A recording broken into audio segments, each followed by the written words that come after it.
Hello friend, welcome to my YouTube channel Spandan pathology. मैं doctor Nirmal आपके सामने आ गया हूँ एक नए टॉपिक पे डिस्कस करने के लिए। आज का जो हमारा टॉपिक है जिसके ऊपर हम डिस्कस करने वाले हैं उस टॉपिक का नाम है ट्रीटमेंट ऑफ हर्निया। मतलब अगर किसी को हर्निया हो जाता है, किसी पेशेंट को हर्निया है तो उसको हम ट्रीटमेंट कैसे करेंगे। तो मोस्टली हम सभी को मालूम है कि उसका एक जो सबसे इम्पोर्टेंट पार्ट है वो सर्जरी है। ट्रीटमेंट लाइन का सबसे इंपॉर्टेंट पार्ट क्या है? सर्जरी। तो आइए सर्जरी के लिए क्या क्या तैयारी करना है या फिर पेशेंट को क्या क्या होगा तो हम कौन से सर्जरी करेंगे। सर्जरी का भी 2-3 टाइप होता है। तो आइए हम देखते हैं ट्रीटमेंट ऑफ हर्निया में क्या होता है। ओके, तो फर्स्ट हमारा आज का जो टॉपिक है जिसके ऊपर हम डिस्कस करने वाले और यह शायद से लास्ट रहेगा हर्निया का टॉपिक, ट्रीटमेंट ऑफ हर्निया। मतलब हर्निया का इलाज क्या है।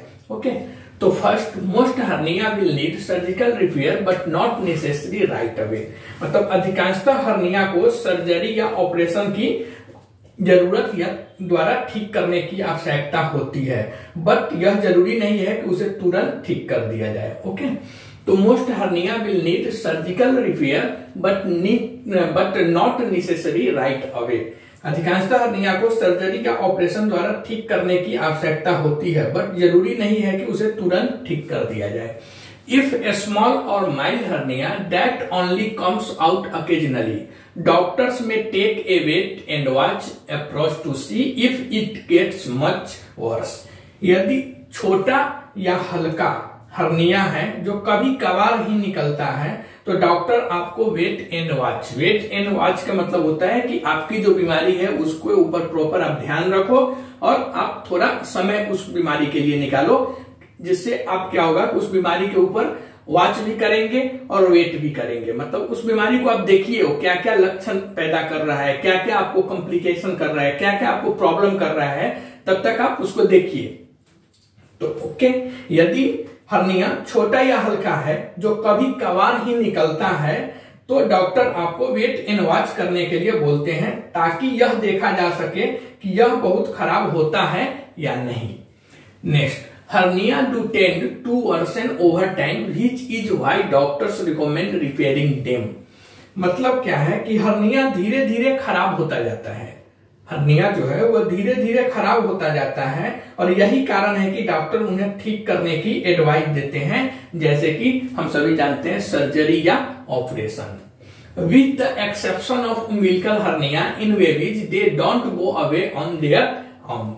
बच्चों में जो उम्बिलिकल हर्निया होता है यह एक अपवाद है। बाकी हर्निया में आपको सर्जरी कराने की जरूरत पड़ती है, बट बच्चों में जो उम्बिलिकल हर्निया होता है यह हर्निया अपने आप एज के साथ जैसे जैसे एज बढ़ता है यह ठीक होते जाता है। पहला जो सर्जरी होता है जिसे हम हर्निया रिपेयर सर्जरी बोलते हैं, तो hernia repair surgery is common and generally a minor procedure unless there are complications. मतलब क्या है कि हर्निया की सर्जरी एक कॉमन सर्जरी होती है, इसमें एक माइनर मतलब बहुत छोटा सा प्रोसीजर किया जाता है। हर्निया की सर्जरी कोई बड़ी सर्जरी नहीं होती है, एक मामूली मतलब जब आप डॉक्टर के पास जाएंगे, सर्जन के पास जाएंगे तो हर्निया देखने के बाद ज्यादा मतलब कुछ उसको देखते नहीं है, क्योंकि हर्निया उनके लिए बहुत कॉमन सर्जरी है, बहुत छोटा सर्जरी है। ओके, तो hernia repair surgery is common and generally a minor procedure unless they are complication. Hernia की सर्जरी एक कॉमन सर्जरी होती है और इसमें एक मामूली माइनर प्रोसीजर किया जाता है। Surgeon will push the herniated tissue back into place and reinforce the barrier it push through with stitches और विथ सर्जिकल मेश। सर्जन क्या करते हैं, हर्निया वाले टिश्यू को, जिसे हम हर्निएटेड टिश्यू बोलते हैं, तो सर्जन क्या करते हैं हर्निया वाले टिश्यू को वापस वह जहां से निकला रहता है उसी जगह पर धकेल देता है और ऊपर से टाका या सर्जिकल मेश मतलब जाल होता है, सर्जिकल जाल के द्वारा उसे बांध देते हैं, मजबूती से बांध देते हैं। Next, surgeons can often use minimally invasive method for a routine hernia repair, which means minimum या minimally invasive का मतलब होता है a smaller incision, less post operative pain and a faster recovery। तो surgeons can often use minimally invasive method for a routine hernia repair, which means a smaller incision, less post-operative pain and a faster recovery।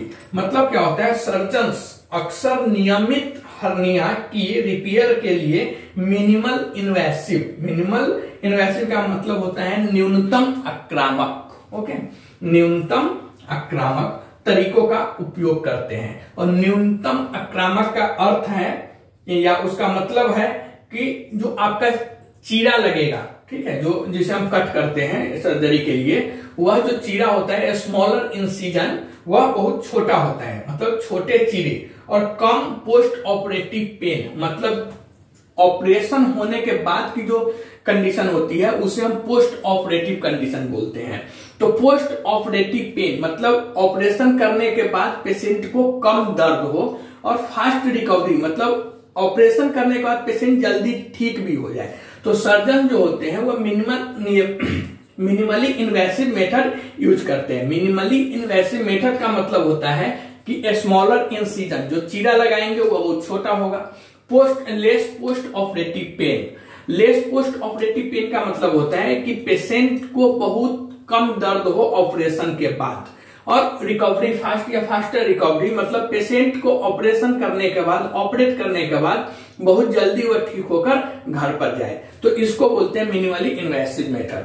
Okay, next जो method use किया जाता है या next जो surgery use किया जाता है surgeons के द्वारा फॉर हर्निया ट्रीटमेंट, तो हर्निया ट्रीटमेंट में जो नेक्स्ट सर्जरी यूज की जाती है हम बोलते हैं लैप्रोस्कोपिक सर्जरी, या इसे हम हिंदी में बोलते हैं दूरबीन विधि द्वारा सर्जरी। बहुत जगह आप जाएंगे तो ऐसा लिखा हुआ रहता है दूरबीन के द्वारा हर्निया का रिपेयर किया जाता है, ठीक है। तो वह दूरबीन के द्वारा जो हर्निया का ऑपरेशन किया जाता है उसको ही हम लोग बोलते हैं लैप्रोस्कोपिक सर्जरी। तो लैप्रोस्कोपिक सर्जरी में क्या होता है, यूजेज ए लैप्रोस्कोप मतलब a long thin tube with a lighted camera on the end to look inside the surgical site. मतलब लैप्रोस्कोपिक सर्जरी में लैप्रोस्कोप का यूज किया जाता है। लैप्रोस्कोपिक नाम से ही आपको समझ में आ रहा है। तो लैप्रोस्कोपिक सर्जरी में लैप्रोस्कोप का यूज किया जाता है। और लैप्रोस्कोप मतलब क्या होता है, इसमें एक लंबी पतली ट्यूब जिसके अंत में एक लाइटेड कैमरा फिट रहता है या लगा हुआ रहता है। और यह कैमरा इसके लिए लगा रहता है क्योंकि कैमरा की वजह से या फिर ताकि सर्जिकल साइट के अंदर डॉक्टर्स या सर्जन उसे देख सके, इसके लिए उसमें लाइटेड कैमरा लगा हुआ रहता है। Okay, next the laparoscopic goes in one a small hole and long thin surgical tools to go through another. Laparoscope एक छोटे से होल मतलब छेद में डाला जाता है और लंबे पतले सर्जिकल दूसरे इंस्ट्रूमेंट की वजह से इंस्ट्रूमेंट को दूसरे छेद में होल में डाला जाता है। ओके, तो the laparoscope goes in one small hole and long thin surgical tools go through another. मतलब लैप्रोस्कोप एक छोटे से छेद में डाला जाता है और लंबे पतले सर्जिकल इंस्ट्रूमेंट दूसरे छेद में डालते हैं। नेक्स्ट होता है रोबोटिक सर्जरी फॉर हर्निया। तो robotic surgery for hernia repair is similar but the surgeons control the tools from a computer console using robotic arms. इसमें क्या होता है कि हर्निया के रिपेयर के लिए भी रोबोटिक सर्जरी का यूज किया जाता है। और रोबोटिक सर्जरी मतलब क्या होता है कि हर्निया के रिपेयर के लिए यूज जो होता है रोबोटिक सर्जरी वह लैप्रोस्कोपी की तरह सेम ही होता है, बट सर्जन इसमें रोबोटिक आर्म्स का यूज करके कंप्यूटर कंसोल से इंस्ट्रूमेंट को कंट्रोल करता है। ओके, सम हर्निया में need traditional open surgery, but कुछ हर्निया ऐसे कॉम्प्लिकेटेड रहते हैं या ऐसे खराब स्थिति में पहुंच गए रहते हैं कि उसे ट्रेडिशनल मतलब पारंपरिक जो पहले के जमाने में जो यूज होता था ओपन सर्जरी वैसा करना पड़ता है। कुछ हर्निया को पारंपरिक ओपन सर्जरी की जरूरत या आवश्यकता पड़ती है। A congenital umbilical hernia will often close on its own as child grow, but sometimes it won't. In this case, child will need umbilical hernia repair. Congenital umbilical hernia अक्सर बच्चे के बड़े होने पर अपने आप ठीक होती है या अपने आप बंद होती जाती है, बट कभी कभी ऐसा नहीं भी होता है और ऐसे केस में बच्चे को उम्बिलिकल हर्निया की रिपेयर की आवश्यकता पड़ती है। रिपेयर मतलब सर्जरी की आवश्यकता पड़ती है। ये hiatal hernia often won't need repair but it may if it cause chronic acid reflux. अब हाइटल हर्निया जो होती है, तो हाइटल हर्निया को अक्सर रिपेयर की आवश्यकता नहीं होती है। हम सभी जानते हैं कि ये हाइटल hernia often want need repair but if it cause chronic acid reflux. तो हाइटल हर्निया को अक्सर रिपेयर मतलब सर्जरी की आवश्यकता नहीं होती है, बट अगर हाइटल हर्निया की वजह से क्रोनिक एसिड रिफ्लक्स का प्रॉब्लम हो रहा है, क्रोनिक एसिड रिफ्लक्स डिजीज का प्रॉब्लम हो रहा है, तो इसको भी रिपेयर मतलब सर्जरी करने की जरूरत पड़ती है।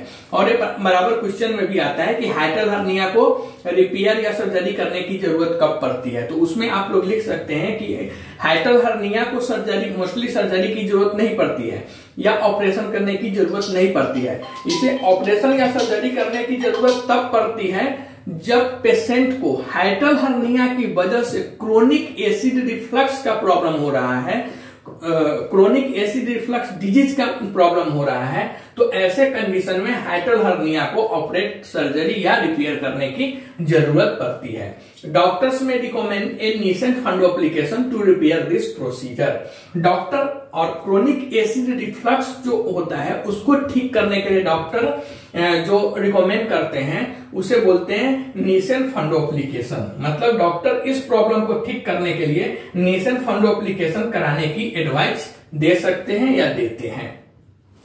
It involves wrapping the upper stomach around the lower esophagus and stitching them together।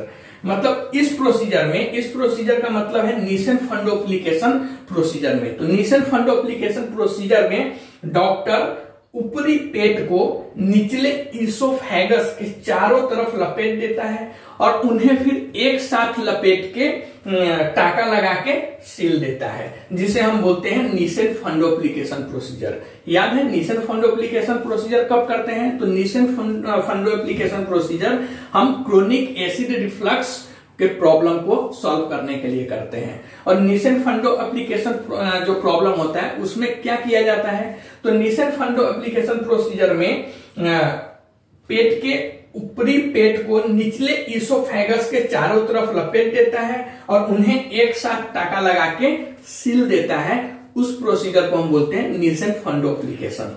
तो यह था एक short notes treatment of hernia के ऊपर।